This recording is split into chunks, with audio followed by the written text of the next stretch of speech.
ሰላም ጤና ይስጥልን የተወደዳችሁ የገበያ ሚዲያ ተከታዮቻችን የዕለተ እሁድ ነሐሴ 10 ቀን 2018 ዓ.ም ለዕለቱ የመረጥናቸው አዳዲስ ሀገራዊ እንዲሁም ዓለም አቀፋዊ የቢዝነስ ዘገባዎቻችንን ይዘንላችሁ ቀርበናል። የዜና ዘገባችንን ስፖንሰር ያደረገልን አጋራችን ደግሞ የሮሃ ፎሬክስ ቢሮ ነው። በዜና ዘገባችን ላይ የሮሃ ፎሬክስ ቢሮን የዕለቱን የምንዛሬ ተመን እናጋራቸዋለን። በቅድሚያም አርዕስቶቹን። የኢትዮጵያ ብሔራዊ ባንክ ከቀናት በፊት ያደረገው የውጭ ምንዛሬን ጨረታ ተከትሎ የብር ዋጋ መዳከሙ ተገለጸ።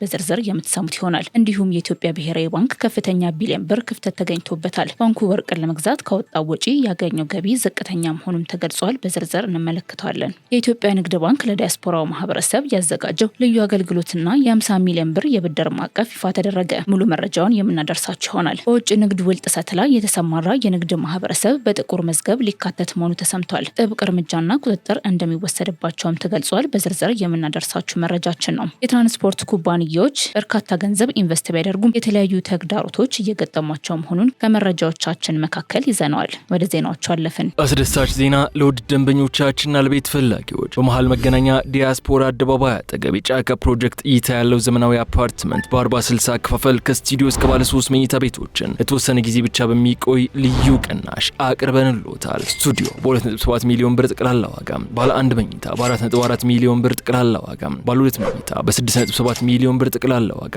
ባለ 3 መኝታ በ8.3 ሚሊዮን ብር ጠቅላላ ዋጋ የግሎ ያድርጉ። ምን ይሄ ብቻ! የዲፕሎማት መንደር በሆነችው በሳር ቤት አደባባይ የ30% ቅናሽ የተደረገባቸውን አፓርትመንት ቤቶች ከባለ 1 እስከ ባለ 3 መኝታ ቤቶችን በመሸጥ ላይ እንገኛለን። ልብ ይበሉ፣ ይህ ልዩ ቅናሽ ለተወሰኑ ቀናቶች ብቻ የሚቆይ በመሆኑ ፈጥነው ይመዝገቡ። ለበለጠ መረጃ በ0908882208 ወይም በ0969699373 ይደውሉልን። ቴምር ሪል ስቴት።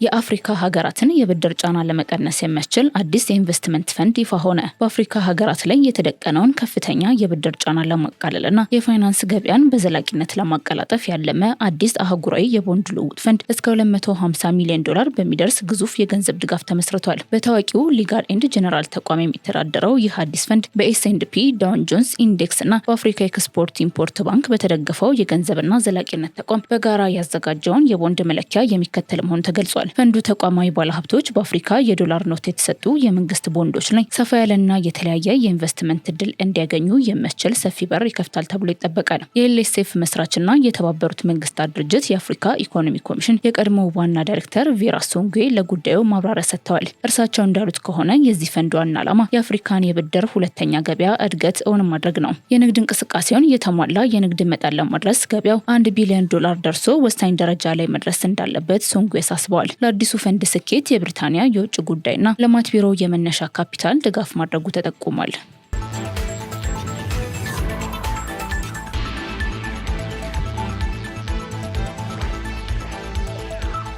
የኢትዮጵያ ንግድ ባንክ ለዲያስፖራው ማህበረሰብ ያዘጋጀው ልዩ አገልግሎትና የ50 ሚሊዮን ብር የብድር ማዕቀፍ ይፋ ተደረገ። የኢትዮጵያ ንግድ ባንክ ለዲያስፖራው ማህበረሰብ ያዘጋጀው ልዩ አገልግሎትና የ50 ቢሊዮን ብር የብድር ማዕቀፍ ይፋ ተደርጓል። ነሐሴ 9 ቀን 2018 ዓ.ም የኢትዮጵያ ንግድ ባንክ ከተለያዩ የዓለም ክፍሎች ለወጡ የዲያስፖራ አባላት የተሻለና ዘመናዊ የባንክ አገልግሎት ለመስጠት ራሱን የቻለ ክፍል አቋቁሞ ወደ ስራ መግባቱን አስታውቋል። የባንኩ የሪቴል ባንኪንግ ምክትል ፕሬዝዳንት አቶ ደሳለኝ አለሙ ከዲያስፖራ አባላት ጋር ባደረጉት የውይይት መድረክ እንዳብራሩት ተቋሙ ለዲያስፖራው ማህበረሰብ የሚውል ዓመታዊ የ50 ቢሊዮን ብር የብድር ማዕቀፍ በልዩ ሁኔታ መድቧል። ይህ ሰፊ የብድር አገልግሎት በመደበኛውና በሲቢኢ ኑር ከወለድ ነፃ የባንክ አገልግሎት ዘርፍ በተመጣጣኝ የወለድ ምጣኔ የሚሰጥ ሲሆን ደንበኞች እንደየፍላጎታቸው ብድሩን በብር ወይም በውጭ ምንዛሬ መመለስ የሚችሉበት ምቹ አሰራርም ተዘርግቷል። ከብድር አገልግሎቱ ባሻገር በውጭ ሀገር የሚኖሩ ኢትዮጵያውያንና ትውልደ ኢትዮጵያውያን ወደ ሀገራቸው በቀላሉ ገንዘብ መላክ እንዲችሉ እንደ ሲቢኢ ኮኔክት እና ኢትዮ ዳይሬክት ያሉ ዘመናዊ ዲጂታል አማራጮች መዘጋጀታቸውን ምክትል ፕሬዝዳንቱ ገልጸዋል። በተጨማሪም የዲያስፖራ አባላት በኢትዮጵያ ብሔራዊ ባንክ በኩል በተዘጋጀው ዩናይት ኢቲ የተሰኘ አዲስ ዲጂታል መተግበሪያ በሚኖሩበት ሀገር በሚገኙ የኢትዮጵያ ኤምባሲዎች በህጋዊ ወኪሎቻቸው ወይንም ወደ ሀገር ሲመጡ በአካል በመገኘት በቀላሉ የባንክ ሂሳብ መክፈት እንደሚችሉ በውይይቱ ላይ ተብራርቷል። ይህ የባንኩ አዲስ ንቅናቄ ዲያስፖራው በሀገሩ የኢኮኖሚ እንቅስቃሴ ውስጥ የላቀ ተሳትፎ እንዲያደርግ ትልቅ አቅምን የሚፈጥር መሆኑን የባንኩ መረጃ ያመለክታል።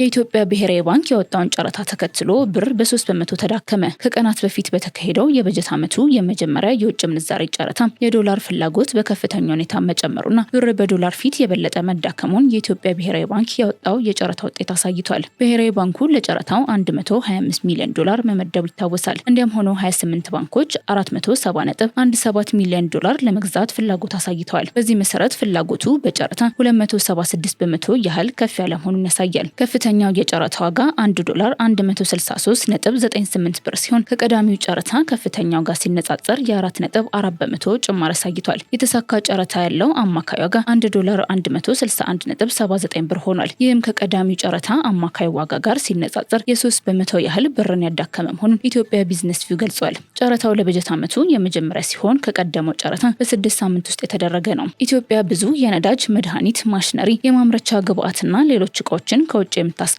መሆኗ የብር መዳከም አስመጪው ተመሳሳይ የዶላር ዋጋ ለመግዛት ብዙ ብር የሚያስፈልገው መሆኑ ተጽዕኖን ያሳያል ተብሏል። እንዲሁም ብር ከዶላር አንጻር ሲዳከም በብር ብቻ የተያዘ ቁጠባ በውጭ ገንዘብ አንጻር ያለው የመግዛት አቅምም ሊያጣ ይችላል። እዚህም የዶላር አቅርቦትን መጨመር፣ የዋጋ ንረትን መቆጣጠር፣ የውጭ ንግድን ማሳደግ የመሳሰሉትን የመፍትሄ እርምጃዎች መውሰድ ከመንግስት እንደሚጠበቅ ባለሙያዎች ይገልጻሉ።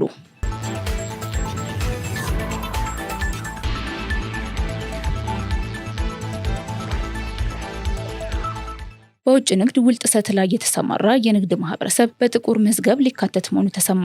የንግድና ቀጠናዊ ትስስር ሚኒስቴር የገቧቸውን የውጭ ንግድ ውሎች በሚጥሱ አገር ውስጥ ላኪዎችና የውጭ ሀገር ገዢዎች ላይ ጥብቅ የመቀጫ እርምጃ እንደሚወስድ አስጠንቅቋል። እንደ ሚኒስቴር መስሪያ ቤቱ መረጃ ከሆነ በተጠናቀቀው የበጀት ዓመት ብቻ በውል ጥሰት ምክንያት 47 አቤቱታዎች የቀረቡ ሲሆን ከነዚህም መካከል 23ቱ በሀገር ውስጥ ላኪዎች፣ 24ቱ ደግሞ በውጭ ሀገር ገዢዎች ላይ የተመዘገቡ ናቸው ተብሏል። ባለፉት 12 ዓመታት ውስጥ ደግሞ በአጠቃላይ 279 ቅሬታዎች ለሚኒስቴሩ የቀረቡ ሲሆን አብዛኞቹ አለመግባባቶች ከምርት ጥራት መጓደል፣ ከዋጋ መለወጥ፣ ቅድመ ክፍያ ከተፈጸመ በኋላ ምርት አለማስረከብ ጋር የተያያዙ ናቸው። ስለሆነም የሀገሪቱን የውጭ ንግድ ገጽታና የውጭ ምንዛሬ ግኝት ለመጠበቅ ሲባል በሚፈጸሙ የውል ጥሰቶች ላይ አስተማሪ እርምጃ ይወሰዳል ሲሉ የንግድና ቀጠናዊ ትስስር ሚኒስቴር ዶክተር ካሳሁን ጎፌ ተናግረዋል። በዚህም ውል የፈረሱ የውጭ ሀገር ገዢዎች በጥቁር መዝገብ ወይም ብላክ ሊስት ተካተው ለ1 ዓመት ወደ ኢትዮጵያ ገበያ እንዳይገቡ የሚታገዱ ሲሆን የውል ጥሰት የፈጸሙ የሀገር ውስጥ ላኪዎች ደግሞ ለ3 ወራት ያህል ከውጭ ንግድ ስራ ይታገዳሉ ተብሏል። በተጨማሪም ጥፋቱን ደጋግሞ በሚፈጽሙ አካላት ላይ ደግሞ የንግድ ፍቃድ የመሰረዝ እርምጃ እንደሚከተል መግለጹን አዲስ ፎርቹን ዘግቧል። ሚኒስቴሩ ቀደም ሲል የነበሩ አሰራሮችን በማሻሻል የውል ጥሰት ፈጻሚዎችን መረጃ የሚመዘግብ ዲጂታል ዳታቤዝ ለመዘርጋትና የህግ ባለሙያዎችን ያካተተ ቋሚ የክርክር መፍቻ ስርዓት ለመመስረት ዝግጅት ማጠናቀቁን አስታውቋል።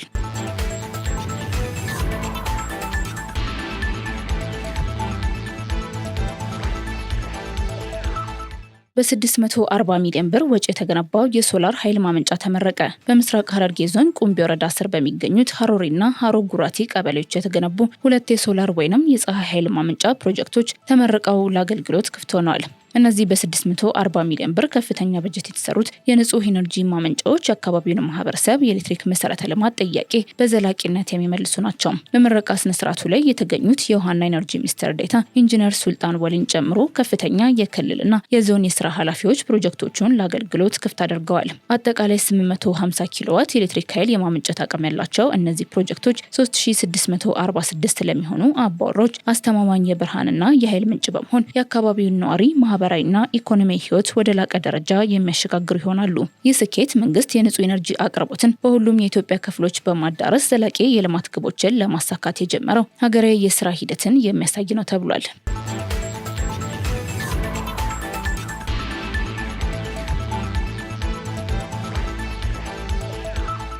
የትራንስፖርት ኩባንያዎች 450 ሚሊዮን ብር ኢንቨስት ቢያደርጉም የተለያዩ ተግዳሮቶች እየገጠሟቸው መሆኑ ተገለጸ። በኢትዮጵያ የሀገር አቋራጭ ትራንስፖርት ሰጪ ኩባንያዎች የመንግስትን የአዲስ ተሽከርካሪ መስፈርት ለማሟላት በ100 ሚሊዮኖች ብር ኢንቨስት ቢያደርጉም የባንክ ፋይናንስ፣ የታክስ ጫና፣ የፈቃድ መዘግየትና የኤሌክትሪክ ቻርጅ እንቅፋት ሆኖባቸዋል ተብሏል። 3 የሀገር አቋራጭ ትራንስፖርት ሰጪ ኩባንያዎች የቆዩ ተሽከርካሪዎችን ለመተካትና የአውቶቡሶችን ቁጥር ለማሳደግ ወደ 450 ሚሊዮን ብር አውጥተዋል። አዲስ አውቶቡስም በአማካይ 250 ሚሊዮን ብር ይገመታል። ይህንን ለማድረግ በትራንስፖርትና ሎጂስቲክስ ሚኒስቴር የመንገድ የህዝብ ማመላለሻ መመሪያ መሰረት የተሽከርካሪ ብዛትን ለማሟላት ሲሆን ኩባንያዎቹ በአጠቃላይ ወደ 1600 የሚጠጉ አውቶቡሶችን ለመተካት እየሰሩ ነው። ሆኖም ግን አዳዲስ ተሽከርካሪዎችን ለመግዛት በቂ የባንክ ብድር ማግኘት እንዳልቻሉ ተገልጿል። ከኩባንያዎቹ የፋይናንስ ወጪ 40% በባለ አክሲዮኖች መዋጮ ሲሸፈን ቀሪው 60% በብድር እንደተሸፈነ ተገልጿል። የባንክ ፋይናንስ እጥረት የተሽከርካሪ ብዛት ለማሳደግ ዋነኛ እንቅፋት ነው ተብሏል። በተጨማሪም ኩባንያዎቹ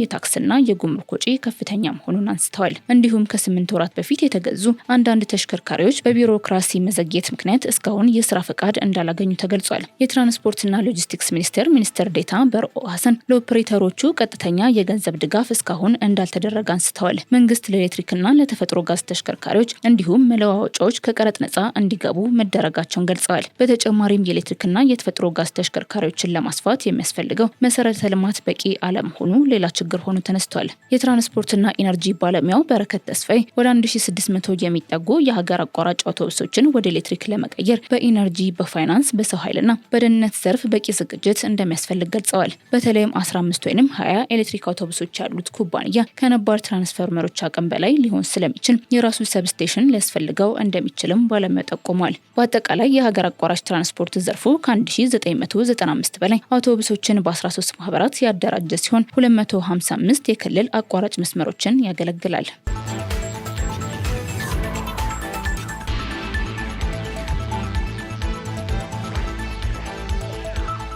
የብሔራዊ ባንክ የወርቅ ግዥና ሽያጭ ክፍተት 40.3 ቢሊዮን ብር ደረሰ። የኢትዮጵያ ብሔራዊ ባንክ ወርቅ ለመግዛት 315.6 ቢሊዮን ብር ወጪ ሲያደርግ ከወርቅ ሽያጭ 275.2 ቢሊዮን ብር ገቢ ማግኘቱ ተገልጿል። ይህም በባንኩ የተመረመረ የሂሳብ መዝገብ ላይ 40.3 ቢሊዮን ብር ክፍተት መፈጠሩን ያሳያል። የወርቅ ግዥና ሽያጭ ክፍተቱ ከባለፈው ዓመት 1.94 ቢሊዮን ብር ወደ 40.3 ቢሊዮን ብር ከፍ ብሏል። በተጨማሪም የብሔራዊ ባንኩ የመጠባበቂያ ገንዘብ በ66.4 በመቶ በመጨመር 787.3 ቢሊዮን ብር እንደደረሰ ተገልጿል። ወርቅ ከአጠቃላይ የሸቀጦች ወጪ ንግድ ገቢ ውስጥ የሚይዘው ድርሻም ከ10.8 በመቶ ወደ 41.7 በመቶ ከፍ ማለቱን አዲስ ፎርቹን አስነብቧል። ከወርቅ ሽያጭ ኪሳራው የብሔራዊ ባንኩን አጠቃላይ የስራ ኪሳራ አንዱ አካል ሲሆን የባንኩ አጠቃላይ የስራ ጉድለትም 428.6 ቢሊዮን ብር ደርሷል። በዚህም ውስጥ 445.2 ቢሊዮን ብር የውጭ ምንዛሬ ኪሳራ ትልቁን ድርሻ የሚይዝ ነው። ዓለም አቀፉ የገንዘብ ድርጅት የወርቅ ዋጋ ከገበያው በላይ በመሆኑ ለባንኩ ኪሳራ እየፈጠረ ነው በማለት በቀስታ ወደ ገበያ ዋጋ አሰጣጥ እንዲሸጋገር መምከሩም ተገልጿል። ሆኖም ብሔራዊ ባንኩ ከገበያ በላይ ያለው የወርቅ ዋጋ ፕሪሚየም እንደሚቀጥል አስታውቋል። ባለሙያዎች የወርቅ ግዥና ሽያጭ በአጠቃላይ የተጣራ ኪሳራ ቢያስከትልም ብሔራዊ ባንኩን ከፍተኛ የዶላር ገቢ ከሚያስገኙ ተቋማት አንዱ እንዳደረገ ይገልጻሉ። በተጨማሪም ኢትዮጵያ በወርቅ ምርትና ሽያጭ ከ5.5 ቢሊዮን ዶላር የሚጠጋ ገቢ ማግኘቷ ሲገለጽ የብሔራዊ ባንኩ የወርቅ ሀብትና መጠባበቂያ በቀጣዩ ዓመት 1 ትሪሊዮን ብር ሊደርስ እንደሚችልም ግምት ቀርቧል።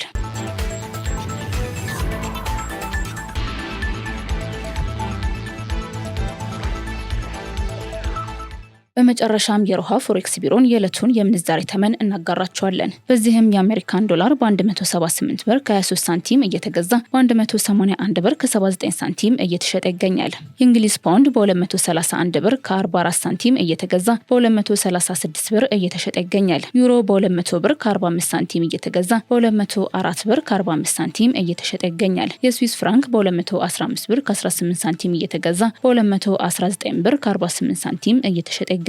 የደቡብ አፍሪካ ራንድ በ9 ብር እየተገዛ በ9 ብር ከ26 ሳንቲም እየተሸጠ ይገኛል። የአረብ ኤምሬትስ ድርሃም በ47 ብር ከ71 ሳንቲም እየተገዛ በ48 ብር ከ66 ሳንቲም እየተሸጠ ይገኛል። የአውስትራሊያ ዶላር በ115 ብር ከ63 ሳንቲም እየተገዛ በ117 ብር ከ94 ሳንቲም እየተሸጠ ይገኛል። የሳውዲ ሪያል በ46 ብር ከ25 ሳንቲም እየተገዛ በ47 ብር ከ17 ሳንቲም እየተሸጠ ይገኛል። የቻይና ዩዋን በ24 ብር ከ85 ሳንቲም እየተገዛ በ25 ብር ከ34 ሳንቲም እየተሸጠ ይገኛል።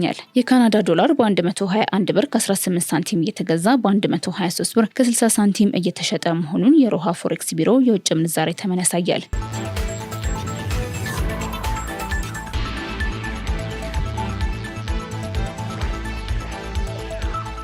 ውድ የገበያ ሚዲያ ተከታዮቻችን ለዕለቱ የመረጥናቸው የሀገር አቀፍና ዓለም አቀፍ የቢዝነስ ዘገባዎቻችን እነዚህን ይመስላሉ። መልካም ቀን ይሁንላችሁ። አስደሳች ዜና ለውድ ደንበኞቻችንና ለቤት ፈላጊዎች በመሃል መገናኛ ዲያስፖራ አደባባይ አጠገብ የጫካ ፕሮጀክት እይታ ያለው ዘመናዊ አፓርትመንት በ40/60 አከፋፈል ከስቱዲዮ እስከ ባለ 3 መኝታ ቤቶችን ለተወሰነ ጊዜ ብቻ በሚቆይ ልዩ ቅናሽ አቅርበንልዎታል። ስቱዲዮ በ2.7 ሚሊዮን ብር ጠቅላላ ዋጋ፣ ባለ 1 መኝታ በ4.4 ሚሊዮን ብር ጠቅላላ ዋጋ፣ ባለ 2 መኝታ በ6.7 ሚሊዮን ብር ጠቅላላ ዋጋ፣ ባለ 3 መኝታ በ8.3 ሚሊዮን ብር ጠቅላላ ዋጋ የግሎ ያድርጉ። ምን ይሄ ብቻ! የዲፕሎማት መንደር በሆነችው በሳር ቤት አደባባይ የ30 በመቶ ቅናሽ የተደረገባቸውን አፓርትመንት ቤቶች ከባለ 1 እስከ ባለ 3 መኝታ ቤቶችን በመሸጥ ላይ እንገኛለን። ልብ ይበሉ፣ ይህ ልዩ ቅናሽ ለተወሰኑ ቀናቶች ብቻ የሚቆይ በመሆኑ ፈጥነው ይመዝገቡ። ለበለጠ መረጃ በ0908882208 ወይም በ0969699373 ይደውሉልን። ቴምር ሪል ስቴት